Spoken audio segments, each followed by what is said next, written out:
Hello all, இன்னைக்கு வீடியோவில் ஸ்டாக்கிசமோட இன்னொரு இன்ட்ரெஸ்டிங்கான தியரி மூலமாக எப்படி கிளியராக திங்க் பண்ணுறது அப்படின்றத பார்க்க போகிறோம். செய்கிற எல்லா விஷயத்துலையும் தெளிவு இருந்தால் அதில் தவறு இருக்காது அப்படின்னு சொல்லுவாங்க. நீங்கள் அதை கேள்விப்பட்டிருக்கீங்களா?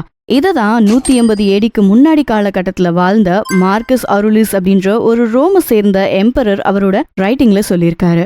அந்த கால ரோமோட கடைசி 5 பெஸ்ட் எம்பரர் அப்படின்னு சொல்லப்படுற 5 அரசர்கள்ல ஒரு அரசரா இவர் இருந்தாரு. ஆனா இவர் அரச பரம்பரையை சார்ந்தவர் கிடையாது. சின்ன வயசுலயே தன்னோட அம்மா அப்பாவை இழந்து தன்னோட தாத்தாவோட அரவணைப்புலையும் வளர்ப்புலையும் வாழ்ந்துட்டு வந்தாரு மார்க்கஸ். அப்ப இருந்தே பிலாசபி மீது கொண்ட ஆர்வத்தினால பல வாழ்க்கை தத்துவங்களை எழுதி வச்சு அதுபடி வாழவும் ஆரம்பிச்சிருக்காரு. இதை படிச்ச அப்ப இருந்த ரோம் நாட்டு அரசர் பயங்கரமா இம்ப்ரெஸும் ஆகியிருக்காரு.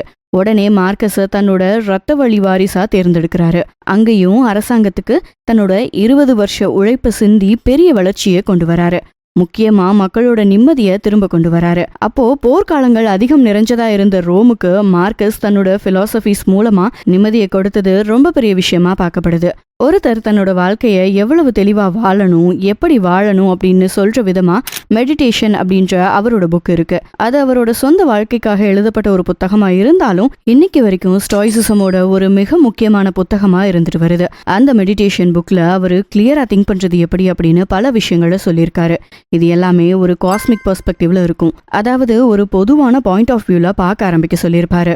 இதுல முதல்ல சொல்லப்பட்டிருக்கிற விஷயமே வாழ்க்கை சிறப்பா அமையணும் அப்படின்னா காலையில எழுந்ததுல இருந்து சரியான விஷயங்களை செய்ய ஆரம்பிக்கணும் அப்படிங்கிறது தான். நீங்க செய்யற ஒவ்வொரு விஷயமும் சரியான விஷயமா இருக்கணும். அப்பதான் உங்களால அதை பத்தி ஒரு சரியான ஜட்ஜ்மெண்ட்டை கொடுக்க முடியும். அது மட்டும் இல்லாம நீங்க பண்ற விஷயங்களை பத்தி ஒரு கிளியரான திங்கிங்கையும் கொண்டு வர முடியும். இந்த மாதிரி கிளியரா திங்க் பண்ணணும் அப்படின்னா என்னென்ன பண்ணணும் அப்படின்னு ஒரு 5 விஷயம் இருக்கு. அது என்னென்ன அப்படின்னு ஒன்னுன்னா பார்ப்போம். ஃபர்ஸ்ட் ஒன், உங்க பர்செப்ஷனை கண்ட்ரோல் பண்ணணும். நீங்க மனசுக்குள்ள ஒரு விஷயத்த பத்தி என்ன நினைக்கிறீங்களோ அதை உண்மையா ஆக்க நீங்க முயற்சி பண்றீங்க அப்படின்னும் அப்பதான் நீங்க சந்தோஷமா இருப்பீங்க அப்படின்னும் உங்க மனசு ஆட்டோமேட்டிக்கா ஃபிக்ஸ் பண்ணிக்கும். அதுல உங்களை இன்னும் சந்தோஷப்படுத்துறதுக்காக அடுத்தடுத்து அதே மாதிரியான எண்ணங்கள் வரக்கூடிய விஷயங்களையும் தருணங்களையும் உங்க கண்ணுல காட்டும். ஒரு விஷயத்த பத்தி நீங்க நினைக்கிறது உண்மைதானா இல்லையா அப்படின்னு திங்க் பண்றதுக்கு முன்னாடியே அதை பத்தின ஒரு ஜட்ஜ்மெண்ட்டை பண்ணி நீங்க உங்க மனசை குழப்பி விட்டுறீங்க. உதாரணத்துக்கு உங்க ஃப்ரெண்ட்ஸ் கூட படத்துக்கு போறீங்க அப்படின்னு வச்சுப்போம். அந்த படம் உங்களுக்கு சுத்தமா பிடிக்கல, ஏண்டா வந்தோன்னு இருக்கு. இந்த இடத்துல நீங்க இந்த படம் ரொம்ப மோசமா இருக்கு, நான் இங்க வந்து தப்பு பண்ணிட்டேன், என்னோட தப்பான சாய்ஸ்னால என்னோட டே வேஸ்ட் ஆயிருச்சு அப்படின்னு நெகட்டிவா ஃபிக்ஸ் பண்ணிடுறீங்க. இந்த இடத்துல உங்க மனசை பொறுத்த வரைக்கும் நீங்க ஒரு தப்பு பண்ணிட்டீங்க. உங்களுக்கு செட் ஆகாத ஒரு விஷயத்த நீங்க பண்ணிட்டீங்க. இன்னைக்கு உங்க லைஃப்ல ஒரு நெகட்டிவான டே இப்படிதான் பதிவாகும். ஏன்னா உங்க ஜட்ஜ்மெண்ட்டை பொறுத்த வரைக்கும் இதை தான் நீங்க சொல்லியிருக்கீங்க. உங்க மனசையும் நீங்க அதை நம்ப வச்சிருக்கீங்க.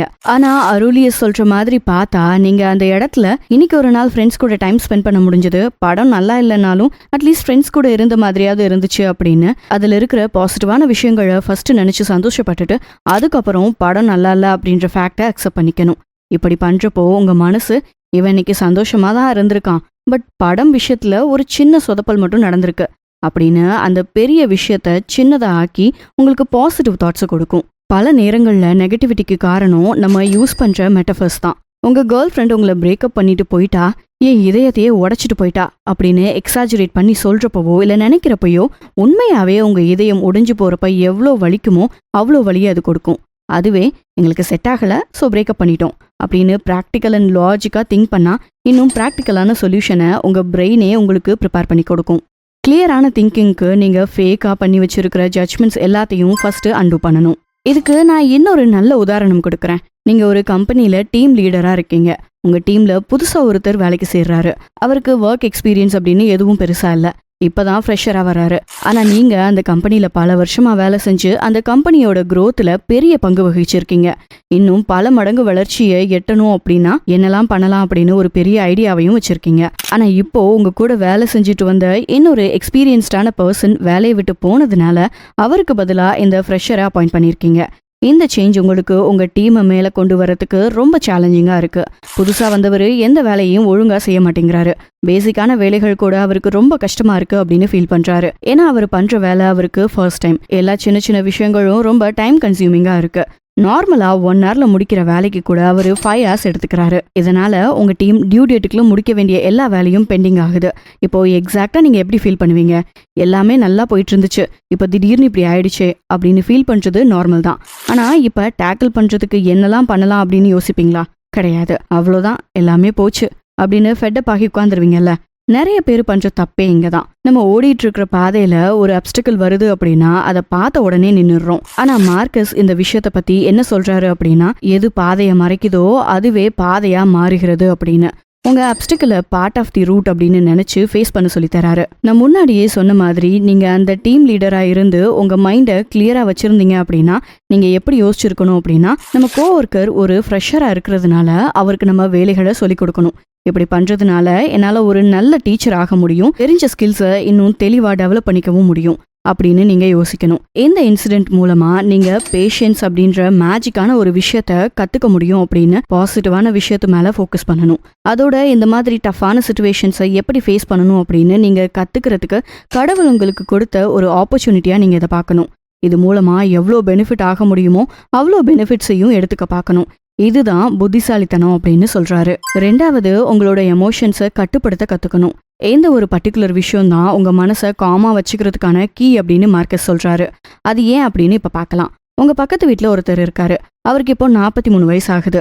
தன்னோட வாழ்க்கையோட பல வருஷத்தை படிக்கிறதுலே கழிச்சு ஒரு நல்ல நியூரோ சர்ஜன் ஆகி பல உயிர்களை காப்பாற்றக்கூடிய இந்த மதிப்பிற்குரிய தொழிலை பார்த்துட்டு வராரு. இது வரைக்கும் பல கஷ்டமான கேசஸை கூட சக்சஸ்ஃபுல்லா பண்ணியிருக்காரு. இவருக்கு ஒரு பையனும் இருக்கான். அவனுக்கு இப்போ 8 வயசு ஆகுது. எல்லா அப்பாக்கள் மாதிரியும் இவரும் அவர் பையன் மேல உயிரையே வச்சிருக்காரு. ஆனா ஊர்ல இருக்கிற எல்லாருக்கும் சர்ஜரி பண்ணி உயிரை காப்பாத்திட்டு இருக்கிற இவருக்கு தெரியல அவரோட சொந்த மகனோட பிரெயின்ல டியூமர் இருக்கு அப்படின்னு. ஒரு நாள் திடீர்னு பையனோட ஸ்கூல்ல இருந்து கால் வருது. பார்த்தா அந்த குழந்தை கிளாஸ்லயே மயங்கி விழுந்திருக்கான். அப்புறம் ஸ்கேன் பண்ணி பார்த்தாதான் தெரியுது பிரெயின் டியூமர் இருக்கு அப்படின்னு. இவரு ரொம்பவே உடஞ்சு போயிடுறாரு. இவருக்கு கையும் ஓடல காலும் ஓடல. சிட்டியோட பெஸ்ட் சர்ஜன் இவரு தான் அப்படிங்கிறதுனால சர்ஜரியை இவரே பண்ணிடலாம் அப்படின்னு முடிவு பண்றாரு. ஆப்ரேஷன் தியேட்டருக்கும் வந்துடுறாரு. ஆனா ஷாக்கிங்கான ஒண்ணு நடக்குது. திடீர்னு இவருக்கு அந்த சர்ஜரிக்கான ப்ரொசீஜர் கூட தெளிவா ஞாபகம் வர மாட்டேங்குது. ஏதோ மந்திரிச்சு விட்ட மாதிரி மலைச்சு போய் நிக்கிறாரு. சுத்தி என்ன நடக்குது அப்படின்னு எதுவுமே புரியல. பதட்டத்துல கையில இருந்த ஸ்கேல்பல் கீழே விழுகுது. அவ்வளோ ஏசியில கூட உடம்பு ஃபுல்லா வேர்க்குது. இதுக்கு மேல சர்ஜரியை இவரால கண்டினியூ பண்ண முடியாது அப்படின்னு தெரிஞ்சுக்கிட்ட அவரோட அசிஸ்டன்ட் சர்ஜன் அந்த சர்ஜரியை நல்லபடியா பெர்ஃபார்ம் பண்ணியும் முடிக்கிறாரு. இந்த கதை மூலமா நம்ம தெரிஞ்சுக்க வேண்டியது ஒண்ணுதான். கோபமோ சோகமோ சந்தோஷமோ அழுகையோ பதட்டமோ பயமோ இந்த மாதிரி எந்த எமோஷன்ஸா இருந்தாலும் அதை கட்டுப்படுத்த தெரிஞ்சிருக்கணும். அப்பதான் எந்த மாதிரி சூழ்நிலையா இருந்தாலும் அதை நம்ம கையாள முடியும். இப்போ பல பேருக்கு அசால்ட்டா சர்ஜரியை பண்ணி முடிக்கக்கூடிய இவருக்கு தன்னோட பையன் அப்படின்னு வரும்போது எமோஷன்ஸை கட்டுப்படுத்தி சர்ஜரி பண்ண முடியல. மார்க்கஸ் என்ன சொல்றாரு அப்படின்னா, நீங்க திங்க் பண்றதுல எமோஷனல் ஆஸ்பெக்ட் அதிகமா இருந்தா ரேஷனல் ஆஸ்பெக்ட் அதாவது லாஜிக் கம்மியா இருக்கும். அதுவே எமோஷன்ஸ் கம்மியான ரோல் நீங்க பிளே பண்ணீங்க அப்படின்னா அது ரொம்ப ரேஷனலான தாட்ஸா இருக்கும். அதுக்குன்னு உங்க எமோஷனை சப்ரஸ் பண்ண சொல்லல, கண்ட்ரோல் பண்ணா மட்டும் போதும். சோ ரெண்டுக்குமே என்ன வித்தியாசம்? சப்ரஸ் அப்படின்னா அப்படியே அடக்கி குவிச்சு வைக்கிறது. அப்படி பண்ணவே கூடாது.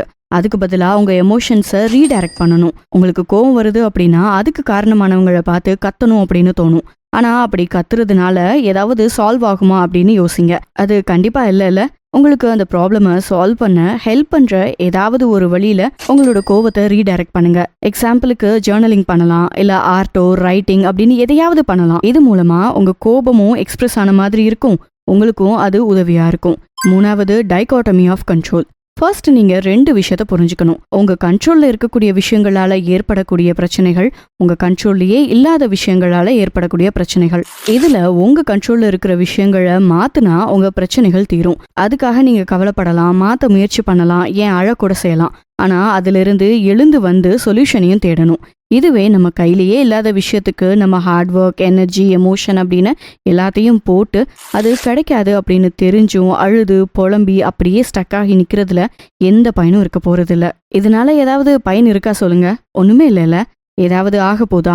இல்ல அப்படின்னு தெரிஞ்சும் ஹியூமனோட பிரெயின் இதை ஒரு எக்ஸ்கியூஸா யூஸ் பண்ணி முடக்க தான் பார்க்கும். ஆனா அந்த வலையில சிக்கிராம நீங்க ரொம்ப கேர்ஃபுல்லா இருக்கணும். உதாரணத்துக்கு நீங்க ஒரு என்ட்ரன்ஸ் எக்ஸாமுக்கு பல மாசமா ப்ரிப்பேர் பண்ணிட்டு இருக்கீங்க அப்படின்னு வச்சுக்கலாம். அதை கிளியர் பண்ணாதான் உங்க ட்ரீம் ஜாப் உங்களுக்கு கிடைக்கும். உங்க குடும்பமே இந்த ஜாப் மூலமா வரக்கூடிய சேலரியை நம்பிதான் இருக்காங்க. அந்த ப்ரெஷர்னாலேயே வேற வழியே இல்ல, நாம இந்த ஜாபை வாங்கியே ஆகணும் அப்படின்னு வெறியா படிக்கிறீங்க. அந்த எக்ஸாம்க்கான டேட்டும் நெருங்குது. நீங்க உங்க ப்ரிப்பரேஷனை ரொம்ப சீரியஸா தரமா பண்ணிருக்கீங்க. மாக் எக்ஸாம்ல நல்லாவே பெர்ஃபார்ம் பண்ணிருக்கீங்க. ஜாபு கண்டிப்பா கிடைச்சிரும் அப்படின்னு ஒரு கான்ஃபிடென்ட் உங்களுக்குள்ள நல்லாவே வருது. உங்க ஃபேமிலிக்கும் நீங்க கண்டிப்பா மெயின் எக்ஸாமையும் கிளியர் பண்ணி உங்க ட்ரீம் ஜாபை வாங்கிடுவீங்க அப்படின்னு ஒரு நம்பிக்கை இருக்கு. என்ட்ரன்ஸ் எக்ஸாம் நடக்குது, நீங்க நல்லா பெர்ஃபார்ம் பண்றீங்க, உங்க ஃபேமிலி ப்ரெஷர் இனிமேல் இருக்காது அப்படின்னு சந்தோஷமா இருக்கீங்க. ரிசல்ட் டேட்டும் வருது, நீங்க ரொம்பவே ஆர்வமா எதிர்பார்க்குறீங்க. ஆனால் சர்ப்ரைசிங்லி அந்த ஜாப் உங்களுக்கு கிடைக்கல. உங்க performance up to the level இல்லையா அப்படின்னு உங்களுக்கு ஒரு டவுட் வருது. நீங்க லீடர் போர்டு எடுத்து பார்க்குறீங்க, ஆனால் அதில் டாப்ல இருக்கிற நேம் வேற யாரும் இல்லை, உங்க நேம் தான். மனசு உடைஞ்சு போய் உங்க கூட படிச்சவங்க கிட்ட இதை பத்தி கேட்குறீங்க. அப்பதான் உங்களுக்கு ஒரு விஷயமே தெரிய வருது, இந்த ஜாப் அதுக்கான செலெக்ஷன் கிரைட்டீரியா எல்லாமே சும்மா நேம் சேக்குக்கு தான் அப்படின்னு, ஃபுல்லா பாலிடிக்ஸ் அப்படின்னு. நீங்க எவ்வளோ ட்ரை பண்ணாலும் டாப் மார்க்கே வாங்கி இருந்தாலும் உங்களுக்கு அந்த ஜாப் கிடைக்காது அப்படின்னு உங்களுக்கு தெரிய வருது. இப்போ நான் சொன்ன இந்த சிச்சுவேஷனை நீங்க டைகாட்டமி ஆஃப் கண்ட்ரோல் கூட காரிலேட் பண்ணி பாருங்க. கேஸ் நம்பர் 1, எக்ஸாம் நல்லா பெர்ஃபார்ம் பண்ணா ஜாப் கிடைக்கும் அப்படின்ற சிச்சுவேஷன்ல அது உங்க கண்ட்ரோல்ல இருக்கக்கூடிய விஷயமா இருக்கு. இப்போ நீங்க எவ்வளோ ஹார்ட் ஒர்க் பண்ணி உங்க பெர்ஃபார்மன்ஸை இம்ப்ரூவ் பண்றீங்களோ அவ்வளோ பெனிஃபிட்ஸ் உங்களுக்கு கிடைக்கும். இதை உங்களால் பண்ண முடியல அப்படின்னா இதுக்காக நீங்கள் உங்களோட டைம், எனர்ஜி, எமோஷன்ஸ் அப்படின்னு எல்லாத்தையும் ஸ்பெண்ட் பண்ணி உங்களுக்கு தேவைப்படுற ரிசல்ட்டை கொண்டு வரதுக்கு போராடலாம். இந்த எக்ஸாமில் உங்கள் பெர்ஃபார்மன்ஸ் கம்மியாக இருந்தால் நீங்கள் ரெஃபர் பண்ணுற சோர்ஸை மாற்றலாம். இன்னும் அதிகமான டைம் படிக்கிறதுக்கு நீங்கள் ஸ்பெண்ட் பண்ணலாம். இது எல்லாமே நீங்கள் நினச்சதை அடையிறதுக்கு நீங்கள் போடுற எஃபோர்ட். இதனால் நீங்கள் நினச்ச விஷயத்த நீங்கள் அடைய முடியும் அப்படின்னா இதை நீங்கள் பண்ணலாம். கேஸ் நம்பர் 2ல பார்த்தீங்கன்னா இப்போ சொன்ன இந்த கதை. உங்களால் பாலிடிக்ஸை மாற்ற முடியாது அப்படின்ற பட்சத்தில் நீங்கள் எவ்வளோ எஃபோர்ட் போட்டாலும், எவ்வளோ சோர்ஸஸை ரெஃபர் பண்ணி படித்தாலும், ஒரு நாளைக்கு எவ்வளோ மணி நேரம் படித்தாலும் உங்களால் அந்த ஜாபை வாங்கவே முடியாது. இப்போ உங்களுக்கு தேவையானது அக்செப்டன்ஸ் ஆட்டிடியூட். இதை Marcus have a love for fate அப்படின்னு சொல்கிறாரு. இங்கே தான் இன்னொரு முக்கியமான விஷயத்த நீங்கள் தெரிஞ்சுக்கணும். இந்த அக்செப்டன்ஸ் ஆட்டிடியூட் உங்களால் எதுவுமே பண்ண முடியாது அப்படின்ற இடத்துல தான் உங்களுக்கு வரணும். கேஸ் நம்பர் 1ல உங்கள் கையில் தான் எல்லாமே இருக்குது அப்படின்னு தெரிஞ்சும் இப்போ இது எனக்கு கிடைக்கல, மேபி இது எனக்கு கிடைக்கக்கூடாது அப்படின்னு யூனிவர்ஸ் நினைக்கிது போல அப்படின்னு ஒரே ஒரு டைம் ஃபுல் எஃபோர்ட்ஸை கூட போடாமல் ஒரு அட்டெம்ப்ட் மட்டும் பண்ணிட்டு யூனிவர்ஸ் மேலே பழிய தூக்கி போட்டுட்டு அக்செப்டன்ஸ் அப்படின்னு உட்காந்துட்டு இருந்தா அது ரொம்பவே தப்பு. நான் முன்னாடி சொன்ன மாதிரி உங்களோட பிரெயின் உங்களை ஏமாத்துற வலைய விரிக்குது. இதுல நீங்க சிக்காம இருக்கணும் அப்படின்னா எந்த ஒரு விஷயத்தையும் டைகாட்டமி ஆஃப் கண்ட்ரோல் அப்படின்ற இந்த வார்த்தையை மைண்ட்ல வச்சுக்கோங்க. நீங்க ஆசைப்படுற விஷயம் உங்களுக்கு கிடைக்கணும் அப்படின்னா அதை இன்ஃப்ளூயன்ஸ் பண்ற ஃபேக்டர்ஸ் நிறைய இருக்கும். அது எல்லாத்துலேயும் உங்களோட கையில என்னெல்லாம் இருக்கு அப்படின்னு யோசிங்க. இப்போ அது எல்லாத்தையும் நோட் பண்ணிட்டு அதுக்காக மட்டும் ஒர்க் பண்ணுங்க. அதுக்கப்புறம் எதெல்லாம் உங்க கையில இல்லை அப்படின்னு யோசிங்க, அதை தனியா நோட் பண்ணி வைங்க. இப்போ அதனால உங்களுக்கு ஒரு தடை வந்தா அதை அக்செப்ட் பண்ணிக்கோங்க. அந்த அப்டக்கிளா பார்க்காம உங்க பாதையை கன்வெர்ட் பண்ணி முன்னேறணும் அப்படின்னு மட்டும் நினைங்க. அதுக்கான வழி உங்களுக்கு ஆட்டோமேட்டிக்கா பிறக்கும். இங்க அக்செப்டன்ஸையும் தெளிவா ஞாபகம் வச்சுக்கோங்க. இப்ப நான் சொன்ன எல்லா விஷயத்தையும் அந்த காலத்துல இருந்த மார்க்கஸ் ஆரலிஸ் ஃபாலோ பண்ணதுனால தான் அவரால் கிளியர் மைண்ட்ல திங்க் பண்ணி நாட்டுக்கு அமைதியை கொண்டு வர முடிஞ்சிச்சு. அது மட்டும் இல்லாம ஒரு கிரேட் எம்பரராகவும் அவரால் இருக்க முடிஞ்சிச்சு. திங்க் பண்றதுல தப்பு இருந்தா செய்யற விஷயங்களும் தப்பா தான் இருக்கும். அதனால உங்க மைண்டை கண்ட்ரோல் பண்ணி உங்க தாட்ஸை கண்ட்ரோல் பண்ணி கிளாரிட்டியா கோலை வச்சு ஃபெயிலியருக்கு பயப்படாம ஓடுங்க. சக்சஸ் இன்னைக்கு உங்களுக்கு கிடைக்கல அப்படின்னாலும் எந்த ஃபேக்டர்ஸ்னாலையும் உங்க கான்ஃபிடென்ஸை கட்டுப்படுத்த முடியாது. அது ஆட்டோமேட்டிக்கா சக்சஸை நோக்கி உங்களை வழி நடத்திக்கிட்டே தான் இருக்கும். இந்த வீடியோ உங்களுக்கு பிடிச்சிருந்துச்சு அப்படின்னா growth கண்டென்ட்ஸுக்கு நம்ம சேனலுக்கு சப்ஸ்கிரைப் பண்ணிக்கோங்க. அடுத்த ஒரு இன்ட்ரெஸ்டிங்கான வீடியோவில் உங்களை சீக்கிரமாக வந்து மீட் பண்ணுறேன். அது வரைக்கும் நன்றி.